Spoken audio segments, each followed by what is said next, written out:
आज भी देखो इंडिया के पिछड़ने का हम कौन सी बड़ी आबादी लेके बैठे हैं। अब हम दूसरी से पहली की तरफ आगे, पता चल गया ना। ये एक चीज देखो, जिस देश में लोग ज्यादा होंगे क्या वहां सामान ज्यादा इस्तेमाल होगा या कम।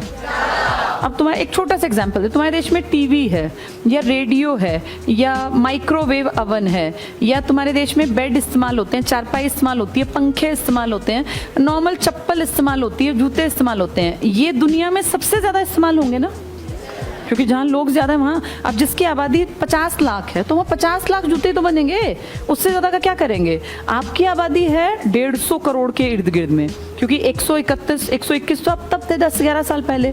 150 करोड़ लोग, अगर इनमें से 100 करोड़ लोग भी 2-2 जोड़ी चप्पल जूते रखें तो आपको बहुत ज्यादा चप्पल जूते चाहिए। मैं तो मिनिमम की बात करूं, 2 से कम तो कोई क्या रख पाएगा। तो आप सोचो आपके देश में हर चीज ज्यादा चाहिए। अगर चीजें ज्यादा चाहिए तो ये ऑब्वियस सी बात है कि किस पे काम करना चाहिए, मैन्युफैक्चरिंग पर। मैन्युफैक्चरिंग यूनिट क्या एम्प्लॉयमेंट देती हैं? बिल्कुल देती हैं। जहां मैन्युफैक्चरिंग, ये चाइना कैसे आगे बढ़ रहा है इतना, ये सब चीज़ों का प्रोडक्शन कर रहा है। आप सबको पता है आज सबसे ज़्यादा चीज़ें बिकती हैं जिन पे लिखा होता है made in China.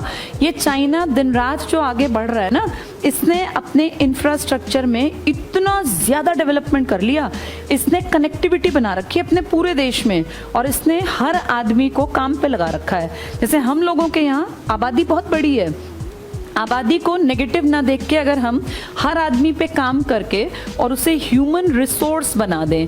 Human resource बनाने के लिए 2 चीज़ों पे पैसा इन्वेस्ट करना पड़ता है, एक तो एजुकेशन पर और एक हेल्थ पर। क्योंकि अगर कोई आदमी एजुकेटेड है और हेल्दी है तो वो काम करेगा ना। कोई अनपढ़ और शरीर से खराब है तो वो रोज अस्पतालों की लाइन में खड़ा होगा, पढ़ा लिखा नहीं है तो कैसे आगे बढ़ेगा। ये 2 बेसिक चीजें हैं किसी भी देश के लोगों को आगे बढ़ाने के लिए। एक तो वहाँ शिक्षा बहुत अच्छी हो और दूसरा वहाँ स्वास्थ्य अच्छा हो, क्योंकि स्वास्थ्य पैसा खा जाता है। अगर आदमी सब जवान लोग अगर बीमार रहेंगे तो देश में कमाई कौन करेगा। इन दोनों पे पैसा लगा के और लगातार किस चीज को आगे बढ़ाते रहें, मैन्युफैक्चरिंग। हम दुनिया की इतनी बड़ी ताकत हैं क्योंकि इतनी बड़ी भीड़ को अगर सही डायरेक्शन मिल जाए, अगर बेरोजगारों को रोजगार के अवसर उपलब्ध हों और हम बाहर के देशों से बहुत ज्यादा सामान मैन्युफैक्चरिंग वाला, जैसे बेसिक चीजें ना खरीदें, अपने देश में अगर इन चीजों को बढ़ावा दें तो आपके देश में मेड इन इंडिया अगर इतने बड़े लेवल पे इस्तेमाल होने लगे चीजें और फिर विदेशों में भी जाने लगे। आप इतना अच्छा प्रोडक्ट बनाइए कि जैसे मेड इन चाइना बिकता है ऐसे मेड इन इंडिया बिकने लगे, तो आपके यहाँ लोगों को काम धंधा मिलेगा। प्रॉब्लम क्या है, चाइना जैसे देशों ने इन चीजों पे बहुत काम किया और लगातार आप देखो, चाहे फोन हो, चाहे आपके घर में कोई छोटी मोटी चीजें हो, इन सब के प्रोडक्शन में एक बड़ा योगदान पूरी दुनिया की इकोनॉमी में कौन दे रहा है? चाइना। तो इसलिए चाइना लगातार आगे बढ़ गया, उसने कमाई के साधन बना लिए। हम लोगों को इन दोनों चीजों को पहले समझना पड़ेगा और इसीलिए ना क्लास 10th और 9th में ह्यूमन रिसोर्स को पढ़ाया जाता है। पर दिक्कत यह है कि इंडियन एजुकेशन सिस्टम में उसको एक चैप्टर समझ के बच्चे पढ़ लेते हैं, जबकि उस टाइम पे वो समझना चाहिए कि हम सब कोई बोझ नहीं है, हम सब ह्यूमन रिसोर्स हैं। बस 2 चीज़ों पर ढंग से काम कर दिया जाए। एक एजुकेशन ऐसी हो जो सिर्फ डिग्री ना दे, जो इंसान को कामयाब होने के लिए कुछ लायकियत उसके अंदर भरे, इसमें उसके अंदर स्किल्स डेवलप हो, वो पढ़े लिखे तो उसको पढ़ाई लिखाई को वो जिंदगी में इस्तेमाल करे।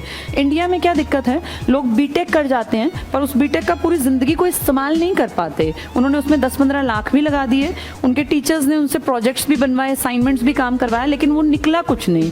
तो जिस दिन ये एजुकेशन और जिस दिन हेल्थ सिस्टम अच्छा हो गया, इन दोनों से ह्यूमन रिसोर्स बनेगा और जिस दिन ह्यूमन रिसोर्स के रूप में इस्तेमाल होगा उस दिन बड़ी आबादी को सही डायरेक्शन मिल जाएगी और फिर हम प्रोडक्शन में और इन सब चीज़ों में आगे निकल सकते हैं। जैसे आज कौन निकला हुआ है? टेक्नोलॉजी पे काम करना पड़ेगा और समय की ज़रूरत है। जब आप एजुकेशन सिस्टम को सुधार लेंगे ना तो फिर सिर्फ ये रटना कि अकबर ने कौन सी लड़ाइयाँ लड़ी या इस सन में क्या हुआ, ये रटने मात्र से काम नहीं चलेगा। आज ज़माना है टेक्नोलॉजी का, साइंस का, आर्किटेक्चर का। जैसे उभरता हुआ जो दुनिया अब आ रही है ना, उसमें जिन चीज़ों की ज़रूरत है वो पढ़ाई का पार्ट बनाई नहीं जानी चाहिए। पुरानी चीज़ें भी ठीक है, सीखनी चाहिए, संस्कृति, हमारा इतिहास, ये सब ज़रूरी है, लेकिन समय की ज़रूरत के अनुसार पढ़ाई में उन चीज़ों को इन्वॉल्व करना पड़ेगा जो आपकी लाइफ को बेहतर बना पाए, जो आपके अंदर स्किल्स डेवलप कर पाए। तो जैसे हम लोग ह्यूमन को जिस दिन रिसोर्स बना के इस्तेमाल करना शुरू कर देंगे, मैन्युफैक्चरिंग जिस दिन बढ़ जाएगी उस दिन अपने आप रोजगार मिलेगा। अभी आप देखिए, एक एग्जांपल देती हूँ। मोदी जी ने 2-3 महीने पहले हरियाणा के खरखौदा में ऑनलाइन एक ये अपना था ना मारुति के प्लांट का इनॉग्रेशन किया। पता है आप लोगों को मारुति बहुत बड़ा बिजनेस है और मारुति में कितने लोग काम कर रहे हैं आपको पता है? मारुति के 2 प्लांट मेन बड़े बड़े हैं, अगर मैं बात करूं तो गुड़गांव और मानेसर। अब ये हरियाणा की बात कर रही हूँ। तीसरा प्लांट जो इन दोनों से बड़ा होगा, क्योंकि गुड़गांव का प्लांट लगा था 300 एकड़ में और मानेसर वाला लगा था 600 एकड़ में, और अब ये लग रहा है 900 एकड़।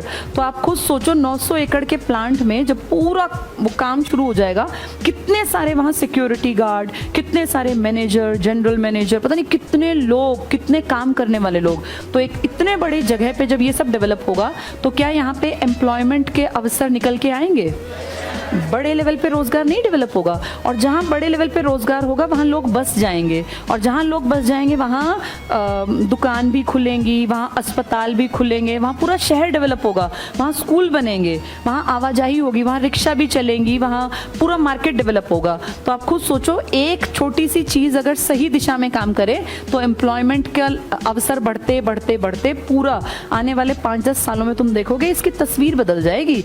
यहाँ की ज़मीनों की कीमतें बढ़ जाएंगी, यहाँ किराए का काम बहुत बढ़ जाएगा, यहाँ हर आदमी के लायक काम होगा, यहाँ चाय बेचने वाले को भी बिजनेस बढ़िया चल पड़ेगा और बड़े लेवल पे काम करने वालों का भी, क्योंकि जहाँ एम्प्लॉयमेंट होगा वहीं तो लोग आके बस जाएंगे ना, तो पूरा शहर डेवलप हो जाएगा। ऐसे ही बड़े बड़े प्रोजेक्ट जगह जगह जब लॉन्च किए जाएंगे तो अपने आप लोगों को काम मिल जाएगा, एम्प्लॉयमेंट क्रिएट की जाएगी। दिक्कत यह है कि जब आप बाहर से ज़्यादा सामान मंगाते हैं तो एम्प्लॉयमेंट के अवसर घटते जाते हैं, क्योंकि बाहर के लोगों को तो आपने काम दे दिया पर आपके लोग खराब बैठे हैं, खाली बैठे हैं। इसीलिए इंडिया में मैन्युफैक्चरिंग पे काम करना बहुत ज़रूरी है, और मैन्युफैक्चरिंग के लिए आपको 2 चीज़ें बहुत अच्छी चाहिए, एक तो एजुकेशन और दूसरा हेल्थ। फिर आपकी सरकार को थोड़ा सा एक्टिव होकर काम करना पड़ेगा, और बहुत प्लान्ड तरीके से अगर काम किया जाए ना तो इंडिया में कभी भी बेरोजगारी नहीं आएगी। क्योंकि जैसे लोग कहते हैं कि भाई बढ़ती जनसंख्या कारण है बेरोजगारी का, बढ़ती जनसंख्या को सही डायरेक्शन में अगर लगाया जाए, हर आदमी यहाँ कपड़ा पहनता है, हर आदमी जूते चप्पल पहनता है, हर आदमी के घर में बेसिक चीज़ें हैं, लेकिन आप देखना उन बेसिक चीज़ों में से ज़्यादातर चीज़ें विदेशी हैं।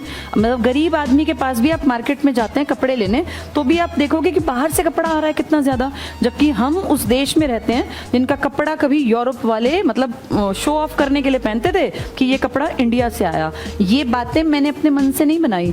NCERT क्लास 9th और 10th की हिस्ट्री को उठा के पढ़ना, तुम खुद देखोगे इंडस्ट्रियल रिवोल्यूशन के टाइम में पूरी इंडिया कैसे डेवलप हुआ और इंडिया में पहले से क्या कुछ था, तो तुम्हें पता चलेगा कि इंडिया कोई ऐसा वैसा देश नहीं था। इंडिया में बेस्ट क्वालिटी का कपड़ा और बहुत सारी चीज़ों में हम नंबर 1 थे, पर वो गलत नीतियों के चलते अंग्रेज़ों ने भारत में इस तरह की नीतियां बनाई कि वो सब चीज़ें बर्बादी की तरफ आ गई। इस देश में ढेरों अकाल पड़ने लग गए, और जिस देश में कभी हमने भूखमरी या गरीबी और बदहाली के शब्द नहीं सुने थे, यहाँ के लोग भूख से मरने लग गए, यहाँ अकाल पड़ने लग गए, करोड़ों करोड़ों की जनसंख्या अकाल में मरने लग गई, क्योंकि सही तरीके से काम नहीं किया गया। लेकिन उस दौर की बातें छोड़े, हम आज की बात करें, क्योंकि जो बीत गई सो बात गई। अब उस पर ये रोके कि 200 साल हम गुलाम रह गए इसलिए ऐसा हुआ।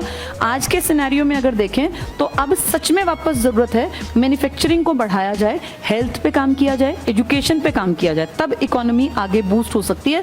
अदरवाइज सिर्फ ये कह देने से कि हमारी सरकार ऐसा करेगी, हमारी सरकार, ये देश आगे नहीं बढ़ेगा। चलो आगे पढ़ते हैं अब। तो राष्ट्रीय आंदोलन का दूसरा चरण था, इसमें क्या